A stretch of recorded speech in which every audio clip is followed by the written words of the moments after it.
Concepts in 90 seconds. Make use of your time effectively. Listen to the concept, subscribe, and then do something else. Woohoo!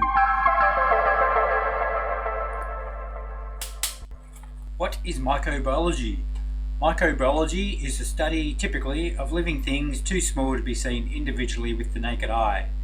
This normally means the study or manipulation of bacteria, fungus, and viruses, even though viruses aren't living in the traditional sense, as they have to hijack living cells to actually run amok.